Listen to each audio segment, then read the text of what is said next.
Léa, já foi até cantar, né? Você vê como é que é? Obrigado, a gente chamou também o Fontana para me trazer um apoio teológico, nosso pastor de ensino. E também, provavelmente, dia 3 de setembro, nós teremos o primeiro domingo com o culto à noite, 6 horas da noite. Então, para aqueles que querem um culto à noite, com um departamento infantil acontecendo, vai ser um tempo e o Fontana vai conduzir essa caminhada, o culto da noite.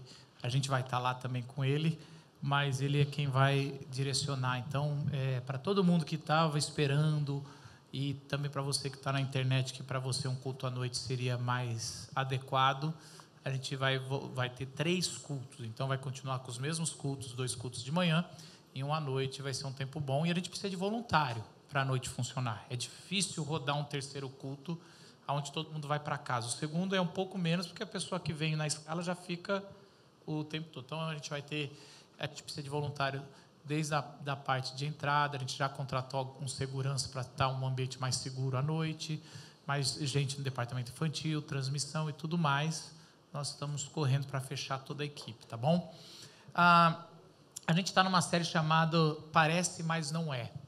E essa série é sobre ser surpreendidos pelas parábolas de Jesus. Porque nesse objetivo, um dos objetivos que a gente tem com essa série é para que você entenda por que Deus, quando Jesus começa o seu ministério, por 3 anos aproximadamente, ele decide falar a mensagem mais importante da humanidade em parábolas.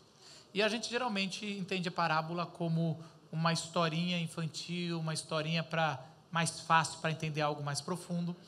Mas quando a gente começa a entender esse tipo de linguagem, a gente vai ver que a parábola é um enigma. É um enigma que te convida a pensar e é uma armadilha, onde você pensa que é uma historinha tranquila e você está empolgado, quando você vê, você já está lá dentro, e a parábola é para confrontar alguma coisa no seu coração e no meu. E quanto mais você entende, mais profundo você vai no sentido, e melhor isso aí, mais prático vai vivendo para a sua vida. Por isso que Jesus, ele decide contar essas parábolas. E a gente decidiu ir na ordem mais ou menos das mais famosas e mais longas, né? Então, a gente já teve uma sobre o filho pródigo, e agora, hoje, a gente quer falar sobre a parábola bem conhecida como o bom samaritano.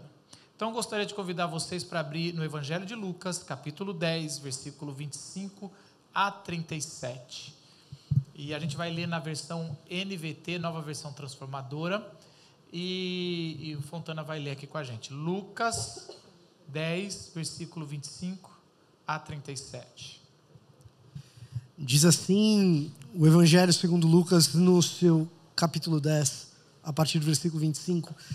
Certo dia, um especialista da lei se levantou para pôr Jesus à prova com esta pergunta: Mestre, o que preciso fazer para herdar a vida eterna? Jesus respondeu: O que diz a lei de Moisés? Como você a entende?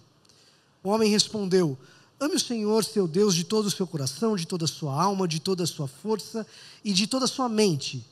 E ame o seu próximo como a si mesmo. Está correto, disse Jesus. Faça isso e você viverá. O homem, porém, querendo se justificar suas ações, perguntou a Jesus: E quem é o meu próximo? Jesus respondeu com uma história. Certo homem descia de Jerusalém a Jericó, quando foi atacado por bandidos.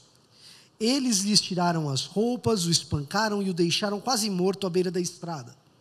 Por acaso, descia por ali um sacerdote.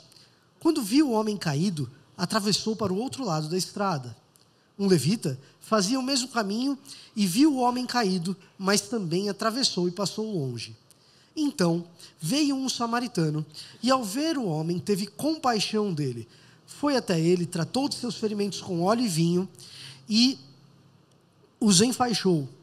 Depois, colocou o homem em seu jumento e o levou até uma hospedaria, onde cuidou dele. No dia seguinte, deu 2 moedas de prata ao dono da hospedaria e disse: Cuide desse homem, se você precisar gastar a mais com ele, eu lhe pagarei a diferença quando voltar. Qual desses 3 você diria que foi o próximo do homem atacado pelos bandidos? Perguntou Jesus. O especialista da lei respondeu: aquele que teve misericórdia dele. Então Jesus disse: vá e faça o mesmo. Que Deus ilumine a sua palavra. Queridos, essa parábola e todas as parábolas de Jesus, para você entender de forma mais profunda o enigma, você precisa entender o que gerou a parábola. Então, uma ótima dica para quem quer entender mais as parábolas de Jesus é você entender o contexto literário da parábola. Então, você lê um pouquinho antes, um pouquinho depois, geralmente dá uma boa dica de como você vai interpretar. Essa é um paradigma sobre contexto, porque ele gasta um tempo para explicar o contexto ali. Então, a gente até quer investir um tempo também no que gerou a parábola, para depois a gente entrar na parábola, mais no final aqui da nossa reflexão. Ali o contexto é que Jesus tinha mandado os 72 para irem como se fosse em terras estrangeiras, pregar o reino de Deus, e algumas cidades o rejeitaram, e outras cidades o acolheram, e quando eles voltam, eles vão contar, e Jesus agora está explicando. No meio disso chega um mestre da lei. O mestre da lei é um homem que conhecia muito sobre a Bíblia hebraica, então todo o Antigo Testamento, e eles trabalhavam muito sobre a interpretação correta, como devemos interpretar e viver na prática a interpretação que eles tinham. E aí esse homem, ele faz uma pergunta, ele chega e vai colocar Jesus à prova, só que esse colocar à prova, geralmente a gente pensa que é alguém que está querendo fazer uma pegadinha para derrubar Jesus, e às vezes mas na maioria das vezes, era comum entre os mestres da lei e rabinos, eles se questionarem, colocando um ao outro à prova, para os dois evoluírem. É quase como se assim, vamos crescer junto, vamos debater algum assunto? E esse, provavelmente, na minha opinião, é o caso aqui, porque a gente vai ver pela parábola que é esse o caso. Então ele chega e faz uma pergunta que a gente não entende, ou pelo menos eu não entendia. Mestre, o que é preciso fazer para herdar a vida eterna? Essa não é uma pergunta que a gente faz. Eu não recebi nunca como pastor alguém chegando: pastor, o que eu preciso fazer para herdar a vida eterna? As pessoas perguntam assim: pastor, o que eu preciso fazer para não ir para o inferno? Pastor, o que eu preciso fazer para ir para o céu? Pastor, o que eu preciso fazer para ser próspero? Para não ter doença na minha família? Isso a gente recebe. Herdar a vida eterna, a gente não é muito da gente. E a gente geralmente interpreta errado isso. E eu queria já colocar como base, porque se a gente não entender essa pergunta que ele fez, a gente muito dificilmente vai entender a parábola do bom samaritano. Ele está perguntando: o que é necessário para eu herdar a vida eterna? Na minha cabeça sempre foi assim: herdar alguma coisa, você já tem que ser filho, né? Você não faz nada, você já nasceu isso. Mas aqui é um pouco diferente. E aí eu queria trazer duas máximas aqui para você entender. A primeira é que herdar alguma coisa tem a ver claramente com Abraão. Abraão, a história da Bíblia vai contar que nós nascemos na terra de Deus, uma terra de delícias, de Éden, e o pecado nos jogou para fora dessa terra, da presença de Deus, dessa terra. E aí, em Abraão foi prometido que pela fé eles iriam ser levados a essa terra que é uma terra prometida, que é uma terra da presença de Deus. E a história de Abraão é formar um povo de Deus, aonde entraria na terra que é essa terra da presença de Deus. E acontece isso com Israel, e depois com a Bíblia vai revelando que, na verdade, esse pedaço de terra é toda a criação, toda a terra será do povo de Deus, toda a criação vai ser do povo de Deus. Só que, no contexto de Jesus, eles tinham voltado do exílio da Babilônia, só que tinha Roma lá dentro comandando a terra. Então, onde eles iam, tinha um soldado ou legiões de soldados do lado. Aonde eles iam, estava invadido com muitos estrangeiros que não falavam a língua sagrada, o hebraico. E aonde eles iam, não estava visível o que parecia. E a pergunta começa a fazer um pouquinho mais sentido. Jesus, o que a gente precisa fazer, e eu, como mestre da lei, preciso fazer, para que realmente se cumpra a herança. Para que a gente tenha a herança, que é a terra nossa, sem romano, sem gente matando um ao outro, sem gente fazendo violência, sem sangue inocente ser derramado. O que eu preciso fazer? E também a gente não entende vida eterna.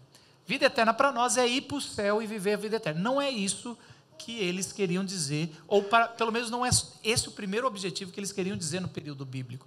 Vida eterna, ela está mais para vida em abundância, que transborda, vida de qualidade, bem-aventurados. Então, assim, a vida em abundância então ele está perguntando o seguinte, e agora vai mudar tudo o caminho aqui.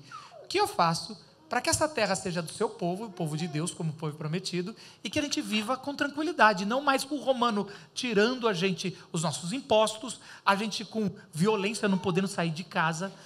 Aí agora parece que essa pergunta é um pouco nossa, né? Com a violência de São Paulo, com as coisas que a gente vive. Senhor, você falou que você venceu o mal na cruz, você falou que o Senhor que a ressurreição já é presente, você falou que o Senhor é todo poderoso, toda a autoridade lhe foi dada no céu e na terra.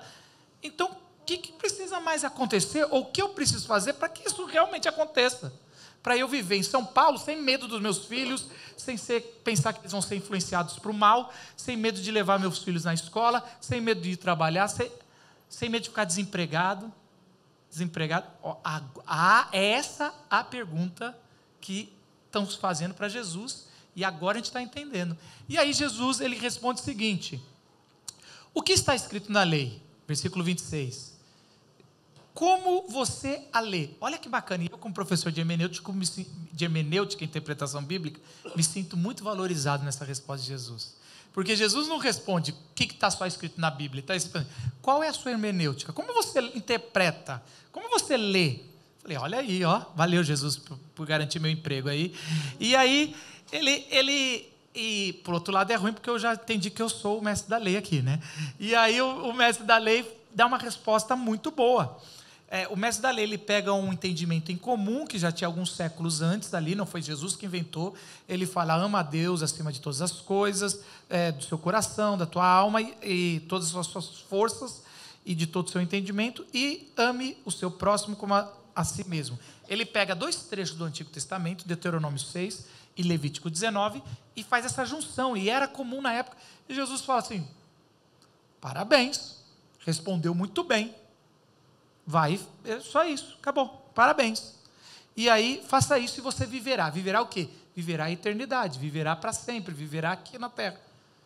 Acabou, não ia ter nem parábola. Ele respondeu certo, todo mundo bem, vamos sair para tomar um café.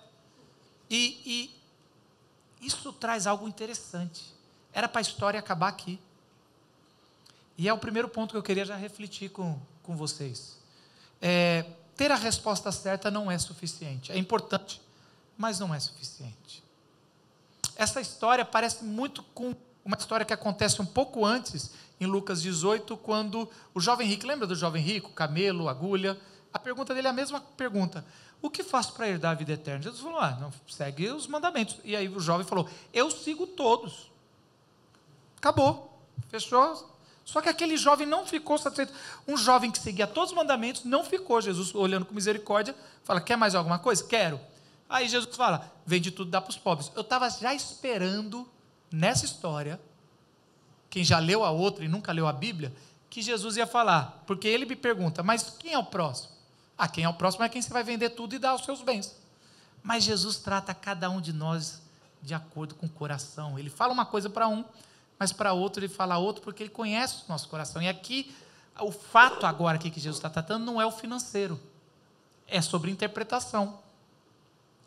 E aí, e é interessante como a gente gosta eu, por exemplo, gosto de debater religião, teologia na internet. E a gente tem um orgulho, eu pelo menos tenho, de novo, estou falando a gente, mas sou eu, a gente tem a teologia reformada. Sentiu o peso quando eu falei? Se não sentiu, você não entende o que é isso.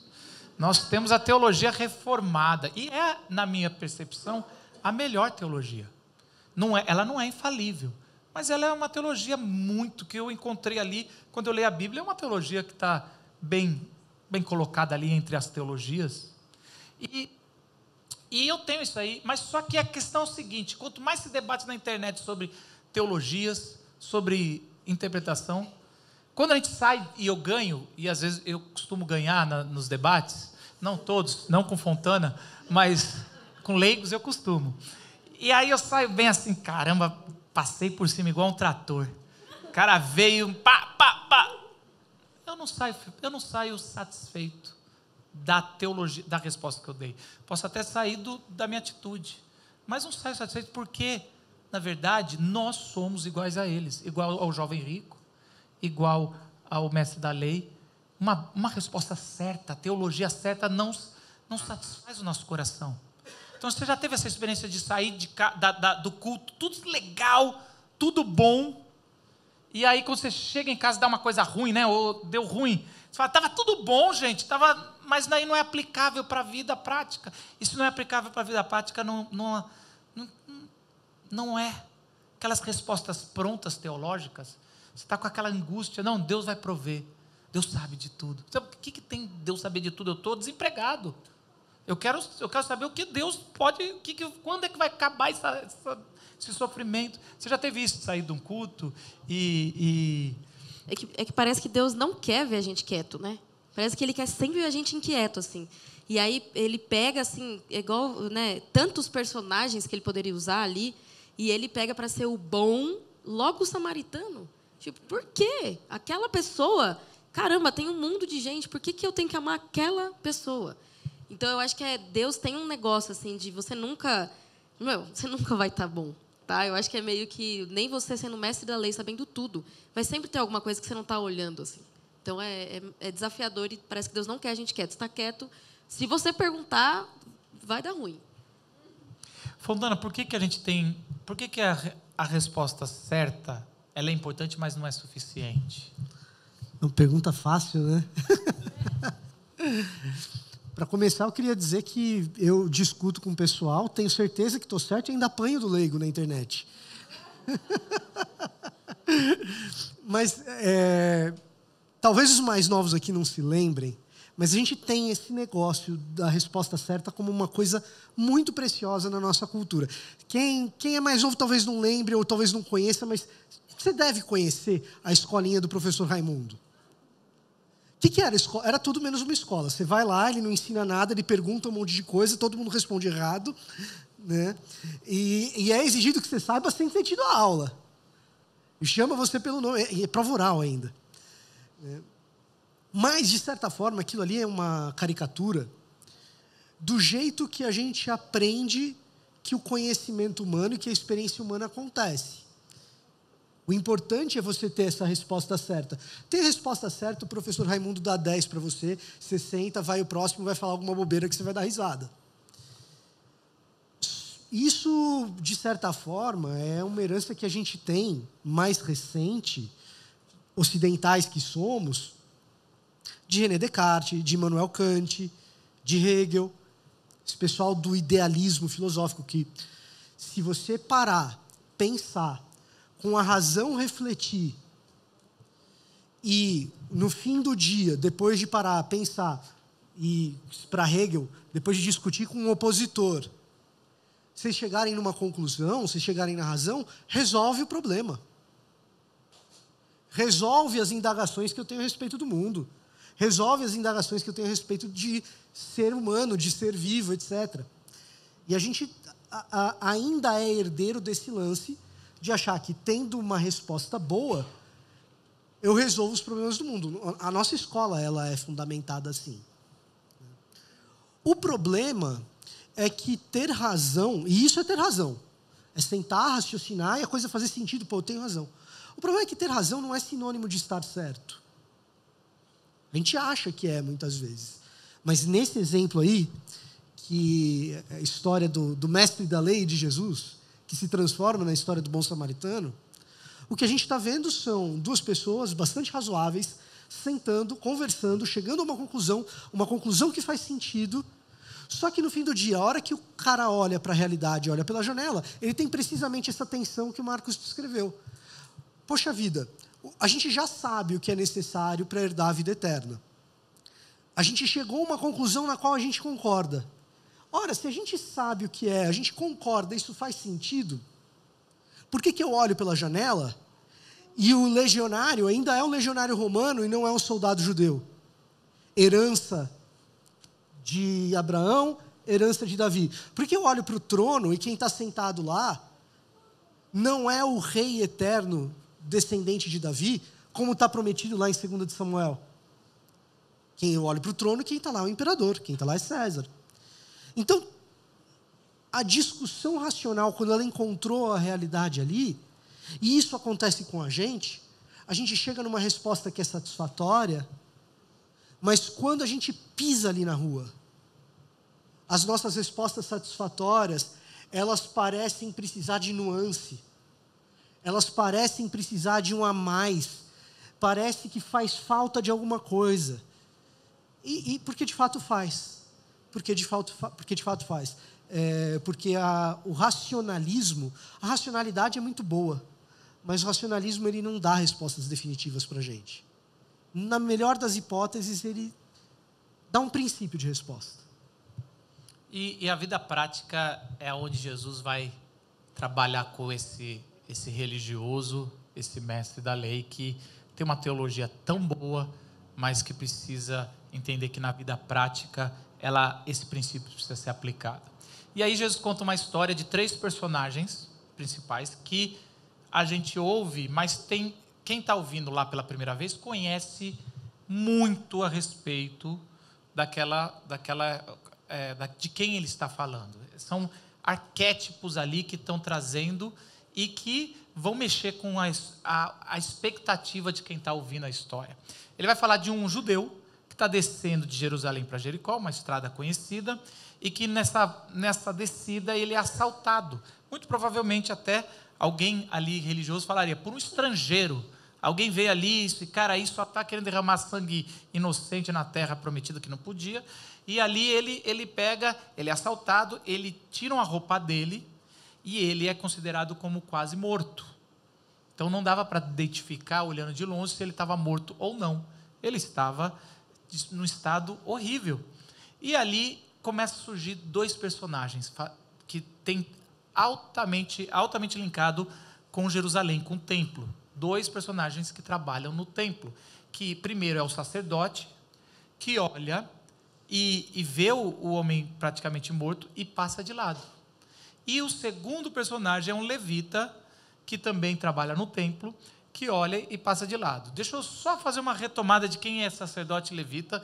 Eles todos são da mesma tribo, e eles são ali, quando você voltar lá para os filhos de Israel, existe um filho chamado Levi, e todos os levitas são filhos de Levi. Só que mais para frente, ali já na época de Moisés, você vai ver um dos filhos dos descendentes de Levi, chamado Arão, e também Moisés, são irmãos. Mas Arão, a partir do momento que Deus estabelece o tabernáculo, todos os filhos de Arão serão sacerdotes. Então os levitas cuidam do templo do lado de fora, os sacerdotes cuidam do meio ali, todas as partes de sacrifícios, e tem um filho só que é eleito entre todos os sacerdotes, que vai entrar uma vez por ano no miolo da presença de Deus, da terra prometida, de tudo ali, que é o sumo sacerdote. Então, está se falando desses personagens que estão no templo, que estão descendo ou subindo para ir trabalhar, e eles passam de lado e não cumprem a lei de Deus, porque era muito claro qual a lei de Deus, que já está na história: amar o próximo como a si mesmo, cuidar das pessoas.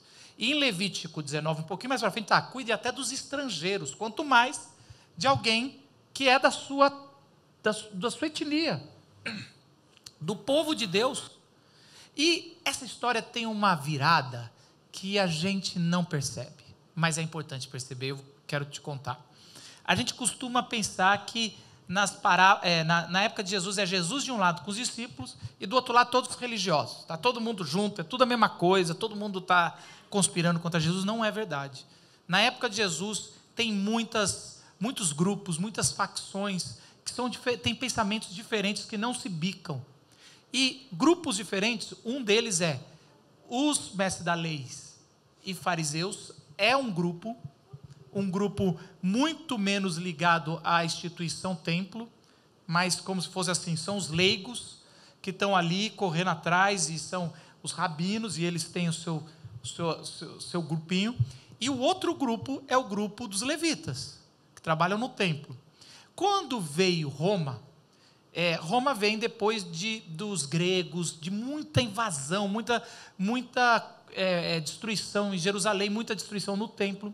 Quando Roma vem, Roma faz um acordo, dizendo, vamos fazer o seguinte, a gente vai ganhar os impostos, a gente manda nisso aqui, a gente traz a nossa paz, parar de ter invasão, vai trazer segurança, vocês vão poder projetar 2, 3 anos para frente, mas a gente precisa o dinheiro dos dízimos que vão para o templo, e também a gente que vai dar o dinheiro para vocês reconstruírem esse templo, e também a gente vai cobrar imposto, vai ter soldado romano, legião em todo lugar. Então vamos fazer esse acordo. O pessoal do templo, os levitas, fizeram esse acordo. Então eles eram taxados pelos outros de vendidos. Vocês são zelosos, mas são zelosos com o apoio de Roma. Todo mundo sabe pela Bíblia hebraica que você não pode fazer acordos para garantir segurança com os povos vizinhos. Os fariseus e mestres da lei, eles são os independentes, os que não aceitaram esse acordo, que estão ali fazendo, vamos mudar a cabeça, numa santidade radical, aonde isso vai. Então, o mestre da lei, ele está ouvindo a história desse sentido. Está contando a história, passa primeiro o sacerdote, passa de lado. É como se o mestre da lei, vou exagerar um pouco, o mestre da lei falando, vendido, é óbvio que ele não ia fazer. Porque tem um detalhezinho aqui, na lei dos sacerdotes, só para os sacerdotes, eles não podiam tocar em defunto, eles não podiam tocar em sangue, quando eles iriam fazer sexo com a esposa, eles tinham que passar por uma semana de purificação. Mas isso a gente costuma entender que é uma lei meio que moral, que é um pecado se eles fizessem. Não é. Se um levita tivesse, o pai morreu, ou o tio morreu, era da lei eles enterrarem e honrarem os seus pais, tocarem no defunto, e depois passar por uma semana. Então, era da lei deles procriarem, então, fazerem amor com as suas esposas, e depois passar uma semana nesse método de purificação. Era normal isso. Então, esses levitas e os sacerdotes estão usando de desculpa, mas dá a entender a história, que eles dizem assim, se eu tenho que descumprir uma lei, ou tocar num defunto, ou fazer o bem ao próximo, eu vou descumprir, fazer o bem ao próximo. E ele escolheu errado a interpretação, e ele foi ali e decidiu passar. Já que eu tenho que errar em uma, eu vou errar no amar o próximo. E aí o mestre da lei está falando, isso é um absurdo, vendido. Aí Jesus conta o segundo, que é o levita, e ele passa direto, ele fala, outro vendido. A expectativa, qual é a expectativa? Vai vir um terceiro, e o terceiro é bom. O terceiro é um mestre da lei. O terceiro é um fariseu. O terceiro é um rabino, igual Jesus, é um rabi.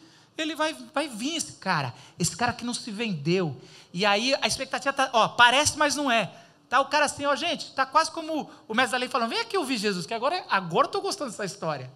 Só que o terceiro é o samaritano. E se tem um povo que eles odiavam, era o samaritano.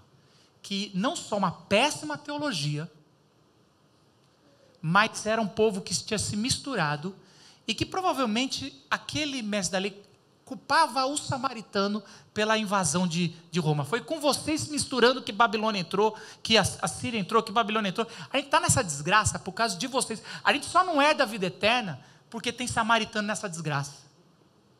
Eu não sei como comparar e nem vou, porque a gente transmite o culto e eu não vou cometer, eu tenho medo de ser cancelado.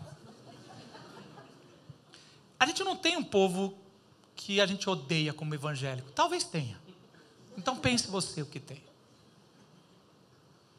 Pensa num povo que os evangélicos, ou que você odeia. Esse é o terceiro elemento que vai descer. Se Jesus estivesse contando hoje, não seria o samaritano. Seria o que você está pensando. Que talvez não seja nem teologia cristã. Alguém de uma outra religião, demonizada pelos evangélicos. Alguém que tem procedimentos que você fala, isso aí, cara, bestialidade. Jesus está usando desse jeito trazer. E Jesus mostra um amor que nunca se viu. Esse personagem, ele ama demais, ele cumpre a lei. Ele não tem como teologia, a boa doutrina, mas ele cumpre. E o mais interessante é que no final da parábola, Jesus pergunta assim: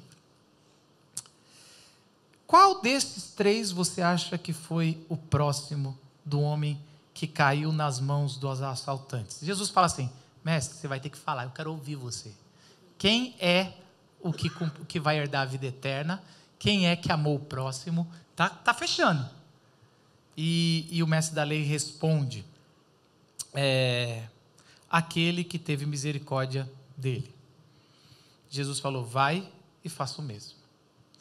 O mestre da lei não falou o nome do samaritano, de tanto ódio que tinha. Não conseguiu. Não fala. E isso é incrível, porque obedecer é mais importante do que entender. Presta atenção, que a sua cabeça religiosa, se for igual a minha, a gente vai falar muitos porém. Não, mas porém, isso aqui incomoda demais. E o que Jesus está falando, no final das contas, obedecer é mais importante do que uma boa teologia. No final das contas, no apagar das luzes, o que fez, Jesus contou uma outra história no outro episódio, que é assim: um cara tem 2 filhos. O primeiro filho, o pai mandou fazer alguma coisa, o primeiro filho falou não, mas fez depois. O segundo filho falou: lógico, pai, eu faço, e não fez. E Jesus fala: o que falou não e fez, aquele que era o correto. Caramba! E isso é algo assim que mexe muito comigo. Porque se obedecer é mais importante do que entender, quem tem a teologia certa não está seguro. Não está seguro.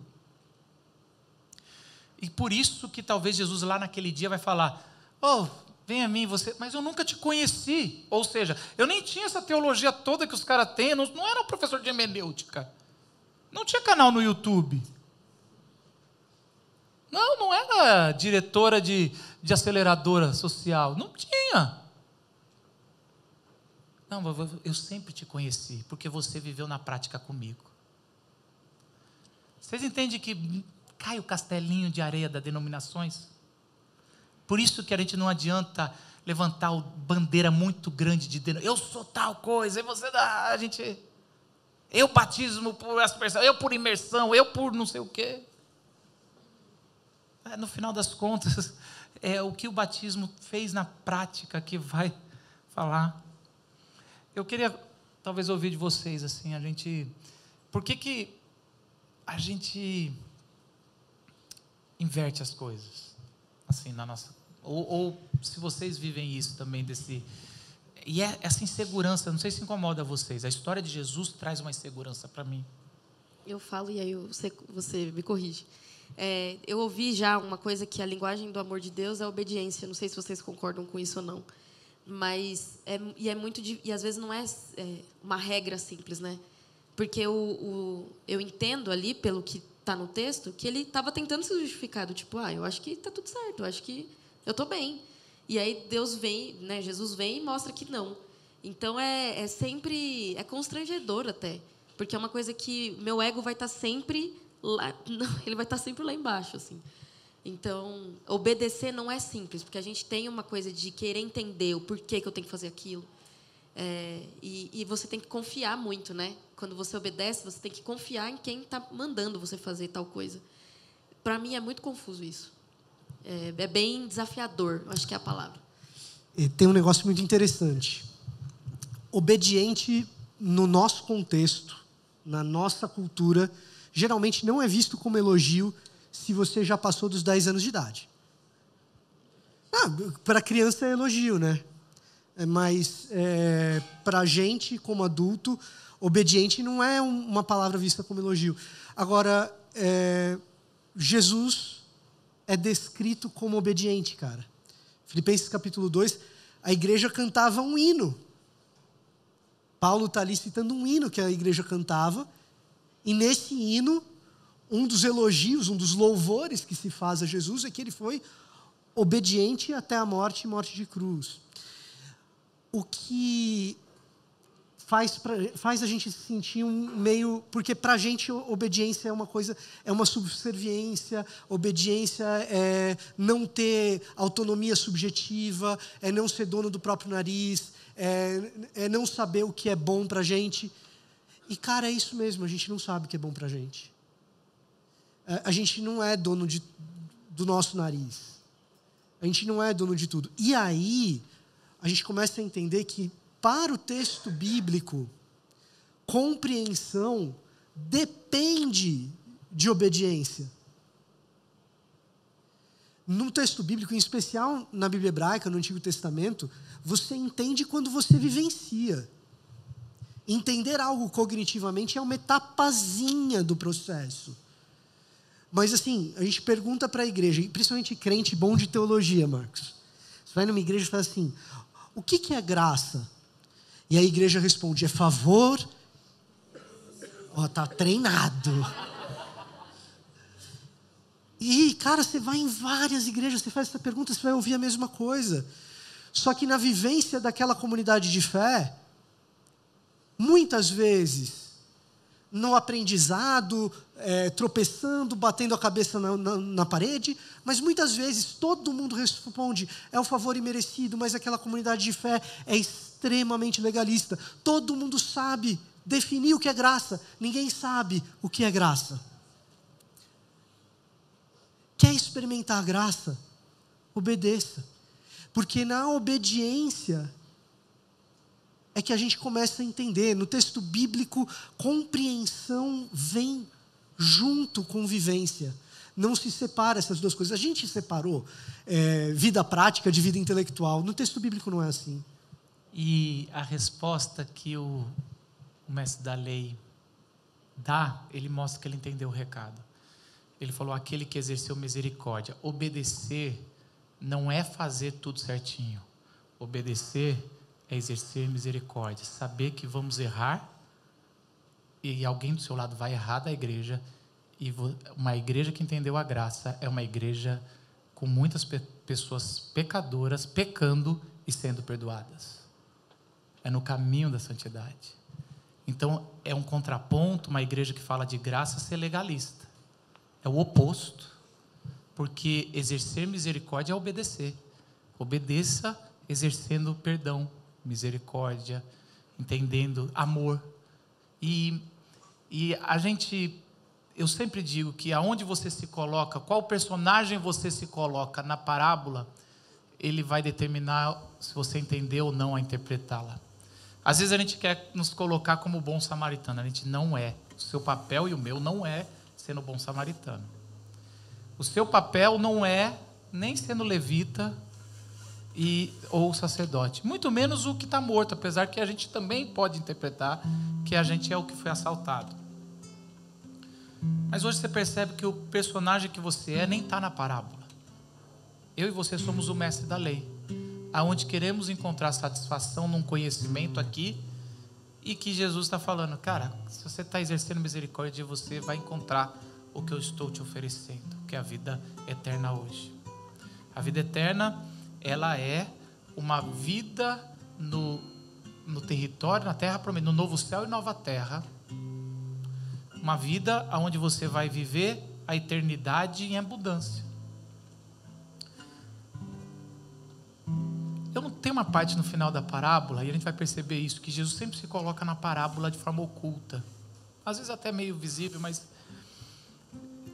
O bom samaritano, o samaritano, né, que a gente chama de bom, o samaritano ele olha, vê, pega um pano, joga o óleo é para sarar principalmente a roxidão e tudo, joga o vinho, que sabe que está fermentado, não está contaminado, para sarar as feridas, faz um curativo, e a parábola deveria acabar aí.